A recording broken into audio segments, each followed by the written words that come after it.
Olá, queridos amigos do programa Vida e Atitude. Que alegria saber que vocês estão aí para acompanhar a nossa programação de hoje. Olha só, hoje vamos ter um bate-papo muito legal aqui com uma pessoa que é psicóloga. Ela também atua em saúde corporativa. O nome dela é Juliana Vieira e ela veio para falar com a gente sobre qualidade de vida e bem-estar entre as empresas e trabalhadores, entre o quadro de funcionários e suas instituições. Então, fica ligado com a gente nesse bate-papo que você vai gostar. Querida Juliana, que alegria recebê-la hoje aqui no Vida e Atitude. Bem-vinda! Muito obrigada, Clarice, pelo convite, toda a equipe. Vamos lá. Juliana, bom, você tem um currículo vasto aqui, então eu vou pedir para você contar para o pessoal um pouquinho aí as áreas que você está atuando, né? As suas formações, o que é que você faz. É uma bela mulher que está aqui, inclusive já é mãe, não é mesmo? Sim, de Conta dois para o meninos. pessoal aí. Muito obrigada. Clarice, a minha trajetória ela tem sido pautada em trabalhar muito as relações humanas, principalmente dentro do ambiente corporativo. Né? Eu sou psicóloga de formação, iniciei toda a minha trajetória dentro da psicologia hospitalar, com ênfase em cuidados paliativos e em terapia intensiva, mas rapidamente o rumo da vida foi me levando para o mundo corporativo e com isso eu consegui realmente traçar mesmo a trajetória muito voltada à qualidade de vida dos funcionários no ambiente de trabalho. É claro que quando a gente inicia um trabalho com uma empresa, você não faz só uma avaliação superficial, né? Então a gente precisa sempre entender todos os mecanismos, a cultura da empresa, para que a gente possa entender quais são os melhores programas, as melhores frentes de trabalho, para que realmente a gente tenha êxito nessa conclusão desse trabalho, né? Perfeito! Tenho certeza que você tem aí ajudado muitas pessoas a terem mais qualidade de vida. E como é importante a gente cuidar da nossa saúde como um todo, não é mesmo? Eu sempre falo aqui o seguinte: nós somos o templo do Espírito Santo e nós temos que nos cuidar. E é claro que uma pessoa que cuida da sua saúde, ela vai levar bem todas as áreas de sua vida. Mas hoje nós vamos falar especificamente aqui aí no assunto do seu know-how, que você já tem de tantos anos, a qualidade de vida e saúde dos trabalhadores, dos funcionários e suas instituições. A gente sabe, pesquisas importantes mostram que o Brasil é um dos países mais ansiosos do mundo. A ansiedade está num índice muito alto, Com não é certeza. mesmo? E isso tem gerado bastante problemas de saúde. Eu queria que você falasse um pouquinho desse panorama, desse cenário sobre a ansiedade do brasileiro. Claro, a ansiedade de fato, né? Esse é um indicador que é amplamente divulgado. Nós somos o país mais ansioso. Nós temos ainda um indicador que traz a questão do estresse no trabalho, né? Que é a questão do burnout. Então, hoje nós, no Brasil, ele é o segundo país que tem o maior índice de burnout entre os trabalhadores. Então, burnout, para quem não está familiarizado com esse termo, é o estresse que está ligado às questões do trabalho, às questões laborais. Né? Então a gente começa a perceber que quando a empresa tem uma preocupação de trabalhar, né, de dar condições a esses funcionários para que eles possam ter acesso à psicoterapia, a programas preventivos, a palestras, a todo, né, esse enxoval de ações que contemplam um bom programa de saúde emocional ou de saúde mental, a gente começa a perceber que existe de fato uma repercussão positiva na relação desse trabalhador com o ambiente de trabalho, consequentemente com as suas famílias, né? E como você bem falou, o indivíduo ele embora nós tenhamos sim a porção que vai lá, executa o trabalho, nós não somos indissociáveis, né? Sim. A nossa parte, tanto familiar quanto de trabalho, deve estar saudável. Se uma das duas está desequilibrado, com certeza o ambiente vai sentir disso. Então, o que a gente traz aqui é qual o papel dessa empresa, qual o papel, né, dessa instituição que a gente está chamando aqui do momento do trabalho em prover tudo isso para esses funcionários. Né? E daí com isso realmente a gente vem percebendo, claro que tem o advento da pandemia, em que muitos empresários começaram a dar mais importância para as questões de saúde mental. Não são só esses programas que impactam, né? Mas esse já com uma luz, um holofote muito grande. e a gente percebe que, de fato, cada vez mais as pessoas têm buscado esse tipo de programa.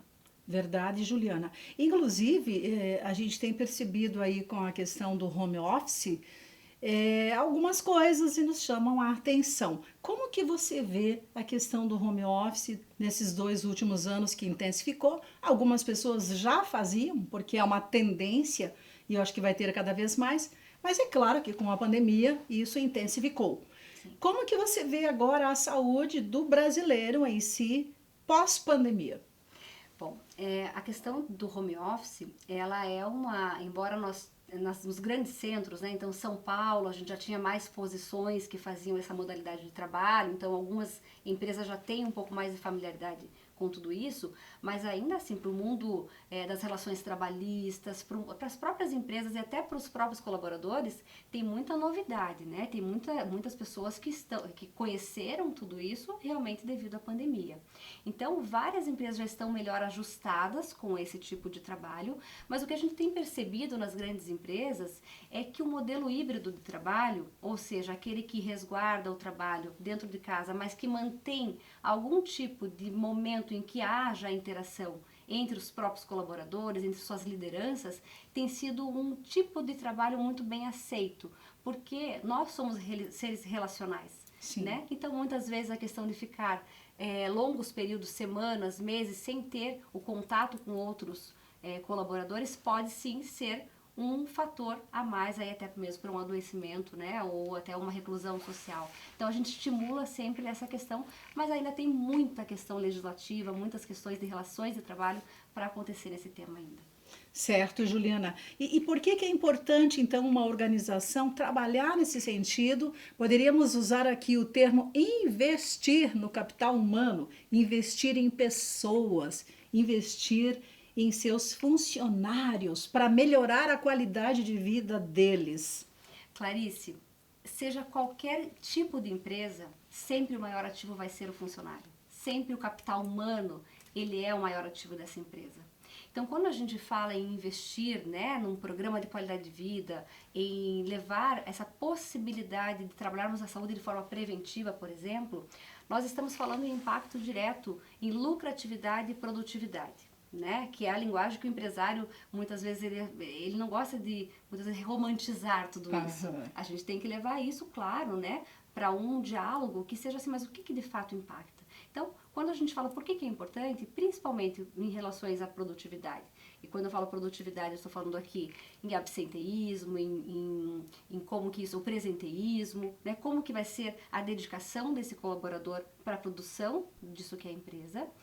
Mas também estou falando de lucratividade, porque quando o funcionário está adoecido, ele impacta diretamente em custos para essa empresa. Sim. Seja ele do plano de saúde, nas contas médicas, seja afastamento, seja até ações judiciais por questões de ergonomia, por outras questões que sejam, né, desse mundo do trabalho, estão ali nessa conta ao final de tudo. Então, realmente, por isso que quando a gente fala de um programa de qualidade de vida, a gente tem indicadores, inclusive financeiros, para demonstrar o quanto está sendo efetivo isso para o empresário. Tem até pesquisas de grandes universidades, Harvard inclusive, que fala que funcionários felizes produzem mais. Então, mas como que um funcionário vai ser feliz? Se ele estiver bem de saúde, né? Não é se ele está ganhando o que ele gostaria de ganhar. A saúde tem que estar bem, né? Ele tem que se sentir bem, disposto para poder produzir. É claro que aí entram vários fatores, mas é claro que tem que cuidar da saúde para poder desenvolver qualquer atividade. E a gente percebe muitas pessoas tristes, Juliana. Não sei se você, como psicóloga também, que está nessa área, tem percebido muitas pessoas tristes, sabe? Estão ali trabalhando tristes, mas em casa também estão tristes, né? O que está acontecendo? E a outra pergunta, será que tem como elaborar algum projeto dentro das empresas para que se possa ter esse olhar, esse zoom para as pessoas? Sabe, Clarice, que o termo felicidade, né, que a questão de felicidade, ela é um tanto quanto subjetiva, porque aquilo que para você, por exemplo, pode ser qualidade de vida, para mim pode não ser, né? Então, como fazer com que a gente tenha esse conceito dentro de uma instituição e fazer com que isso seja comum à maioria das pessoas, né? Então, esse é um ponto bastante perguntado. Como que a gente pode garantir isso?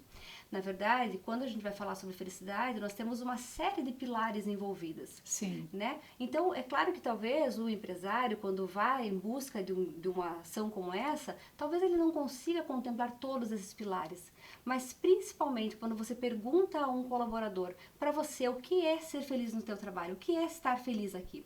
Você até comentou ali, você sabe que as questões financeiras, elas acabam vindo lá por quarto, quinto, sexto momento de ser citado. Ele sempre vai ter essa percepção de tudo aquilo que é o que vem antes disso. E daí a gente vai falar sobre os benefícios que a empresa te traz, o ambiente, o clima organizacional, as relações com as suas lideranças, se é tóxico, se não é. Então, toda essa questão que é o não dito, ela tem um peso muito grande para que esse funcionário realmente se sinta feliz, se sinta acolhido. O funcionário ele tem que entender que a execução do trabalho dele está ligado com o propósito de vida dele. Então, quando a empresa de fato consegue ter, né, esse engajamento dessa população, a gente com certeza tem funcionários mais felizes. Legal, você falou uma coisa interessante, a questão do propósito. Eu acho que quando nós sabemos, né, o que queremos, nos conhecemos os nossos valores reais e sabemos o nosso propósito, aí já é um dos passos bem importantes para começarem a jornada da felicidade, né? Porque já sabe seus valores, os seus propósitos. Por que que eu trabalho nessa empresa e por que eu faço o que eu faço? O que me motiva a levantar de manhã e fazer o que eu faço? E se eu não ganhasse o que eu ganho? Se eu ganhasse menos, será que eu faria o que eu faço? Essa é uma pergunta para a gente pensar, né? E diante dessa pergunta já me veio uma outra, imaginando aqui quantos problemas de saúde podem acontecer a um funcionário que não está cuidando dessa parte dele, olhando para ele, né? Ter esse olhar para si mesmo e poder enxergar, será que eu estou bem? Por que que eu não estou produzindo, né? Por que que eu estou tão irritado? Ou por que que eu não estou conversando com os colegas ou estou conversando de uma forma muito áspera? Sim. Como que você vê E a isso? gente percebe assim, né? Hoje os três principais questões, né? Em que quando a gente faz, por exemplo, uma análise de risco epidemiológico de uma população de uma empresa. O que é a análise do risco epidemiológico? Quais são as principais traços, características de doenças ou questões preventivas que fazem parte daquele mundo? A gente vê sim a questão do estresse, né, que é o tema principal que nós estamos aqui conversando. A gente vê a questão da obesidade ou má alimentação, Verdade. né, e o sedentarismo. Então, para a gente ver que para você ter essa unidade, né, de estar bem, nós temos que pensar na saúde global desse colaborador, né? Então, realmente, quando a gente pensa em fazer uma jornada de saúde corporativa, a gente precisa de fato entender todos esses aspectos, porque de repente é justamente isso, né? Às vezes a pessoa até tem uma situação psicoemocional equilibrada, mas está totalmente acima do peso, está, né, ou é uma questão de sedentarismo, ou, por exemplo, uma empresa que tem um público mais sênior, doenças crônicas como diabetes, como hipertensão, né? Empresas que são mais da área rural têm muito fortemente o tabagismo. Sim. Então a gente pode ter então um programa que vai cuidar inclusive dessa situação para reduzir, né, cessação de fumo. Então tudo isso vai depender mesmo desse olhar mais amplo de como que está a saúde do colaborador. Que bacana. Inclusive, eu acho muito importante esses programas, porque também pode se trabalhar a prevenção, né? Quanta coisa pode ser evitada quando nós pensamos na prevenção. O que é prevenir? É chegar antes que o mal aconteça. Então, às vezes, aquele quadro está no início, né? Está começando e a pessoa pode ser salva de repente, né? Pode ser impedida de ter uma doença muito grave se trabalhar já no início, não é mesmo? Mas eu queria te perguntar o seguinte: será que as empresas precisam tomar essa iniciativa, chegar até o funcionário, ter uma pessoa especializada nisso que chegue até o funcionário e, digamos assim, sugira ou pergunte a ele como ele está, para se descobrir se ele precisa de uma ajuda, né, a mais ali, de um apoio, né, porque a empresa acaba sendo uma rede de apoio também, se ela tiver esse olhar. Ou será que é o funcionário que deve chegar para os seus diretores, enfim, o RH, e pedir essa ajuda? Como é que você vê isso? Clarice, uma empresa que está aberta a esse tema da saúde do colaborador, ela já se vale de um momento que vem da saúde ocupacional. Então, a saúde ocupacional, ela está pautada nas leis da CLT, ou seja, existem legislações específicas que o empresário precisa cuidar da saúde do trabalhador. Empresas que já estão com essa mentalidade mais à frente, ou seja, estão olhando a saúde ocupacional como sendo um pilar central para cuidar da saúde global desse colaborador, ela já tem, por exemplo, dentro do seu cronograma natural da empresa, exames periódicos, né, o exame admissional, o exame periódico, exames, enfim, que fazem parte desse mundo do trabalho e que, por exemplo, ela poderia se valer de fazer uma entrevista estruturada pelo médico do trabalho e com esse resultado ir montando o seu quadro de risco epidemiológico. Então, assim, vai depender muito do quão maduro essa empresa está para o tema de saúde. É claro que o protagonismo da saúde depois da pandemia, ele tornou um novo rumo nas empresas. Antes, saúde era somente custo. Hoje, algumas das empresas estão vendo que é um investimento. Exato. Né? Então, está tendo essa mudança muito positiva e muito importante para a saúde das pessoas, né? Sim, sim, muito legal.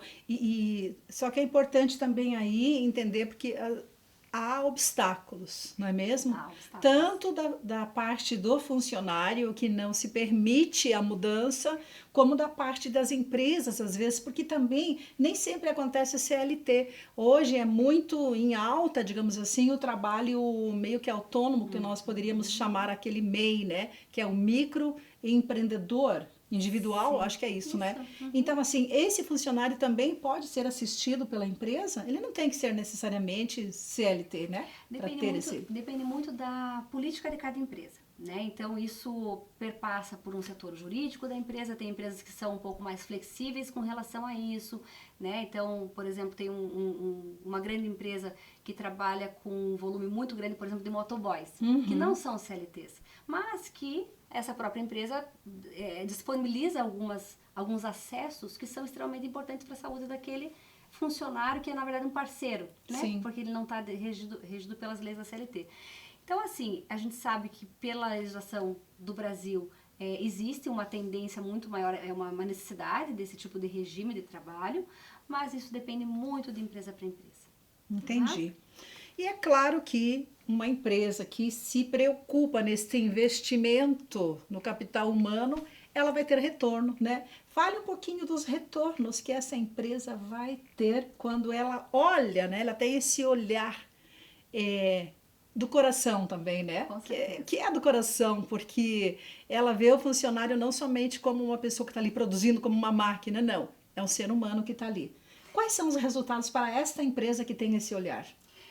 Cada tipo de programa vão ter indicadores específicos pautados no programa todo que foi instituído, né? Mas, em geral, o que a gente mais percebe e o que a gente realmente apresenta como plano de ação são indicadores de 3 esferas.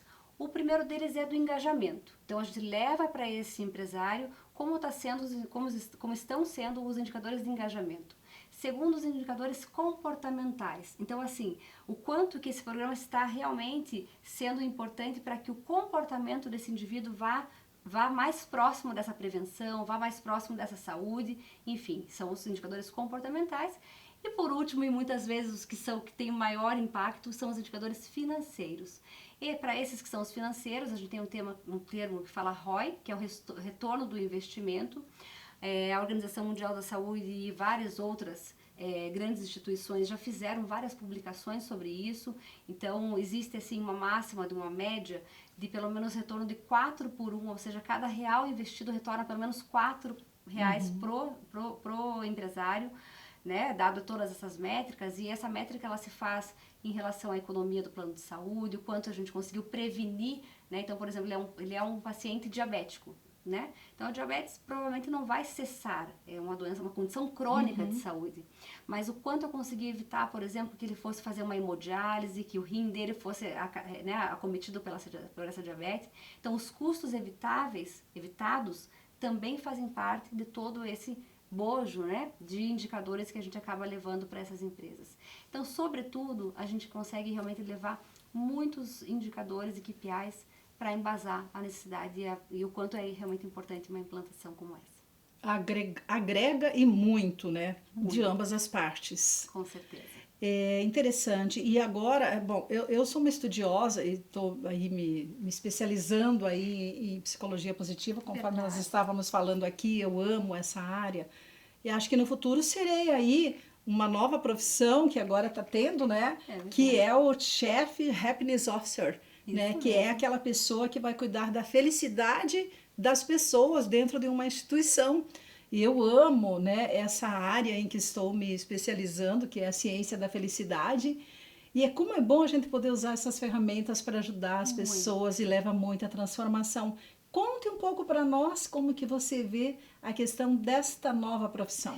Então, é muito interessante que a gente fale em nova profissão, e de fato é, por exemplo, né, vamos chamar assim, o diretor da felicidade, né, o Uhum. CHO, ele é um profissional muito recente na história da humanidade, que foi em 2003 que foi Sim. fundado na Dinamarca essa profissão. Se a gente Uhum. fizer um comparativo, por exemplo, com a medicina, que tem 2.500 anos, nasceu lá na Grécia, então a gente faz realmente desculpa, uma profissão que tem tem 20 anos, 23 É anos. novo. É muito novo, né?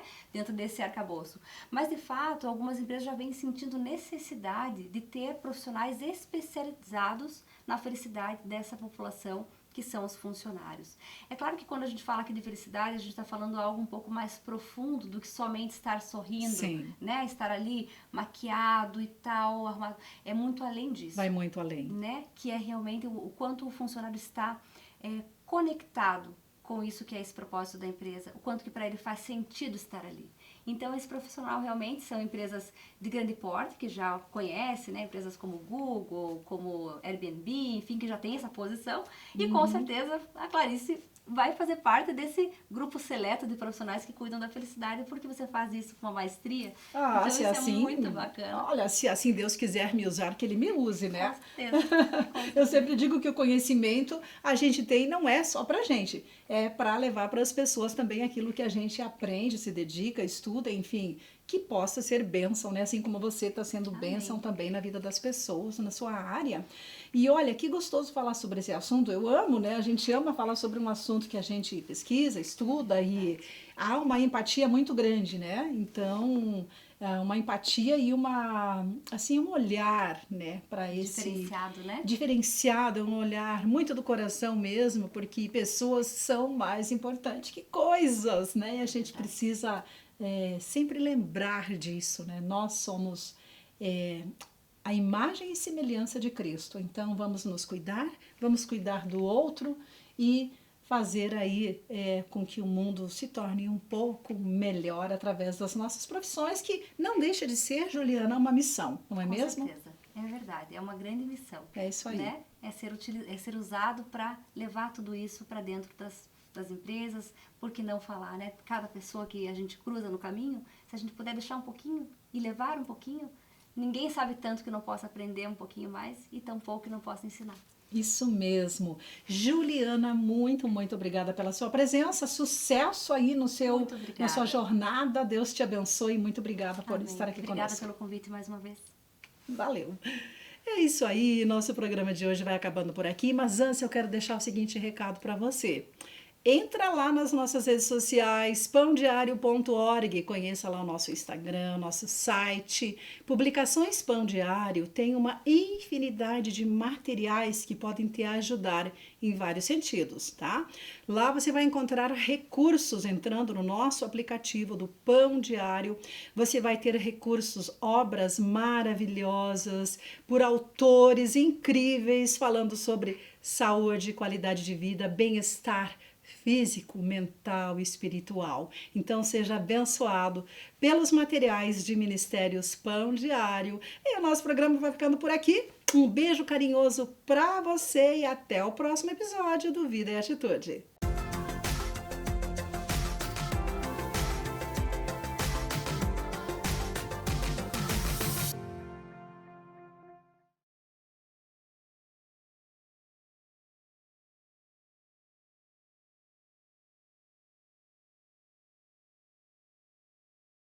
Olá!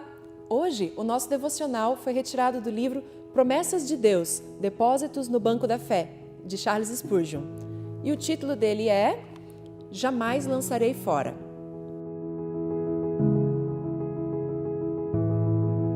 Todo aquele que o Pai me dá, esse virá a mim, e o que vem a mim, de modo nenhum o lançarei fora.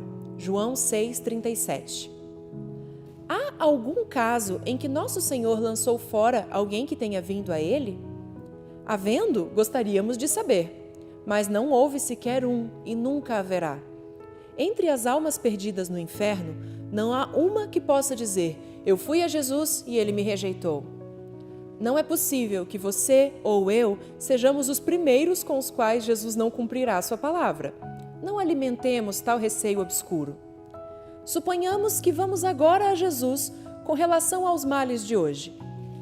Disto podemos ter certeza, Ele não se recusará a nos ouvir, nem mesmo nos lançará fora.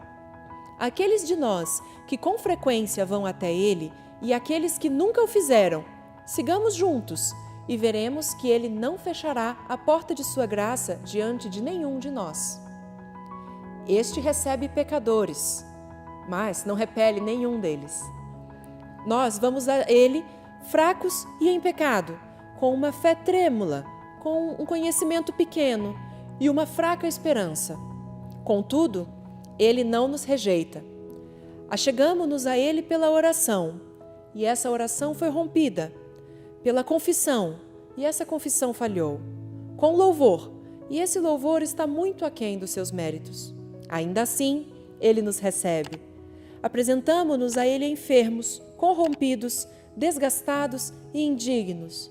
Mesmo assim, de maneira alguma, Ele nos rejeita. Voltemos a Ele novamente hoje, pois o Senhor jamais nos lança fora. Deus te abençoe.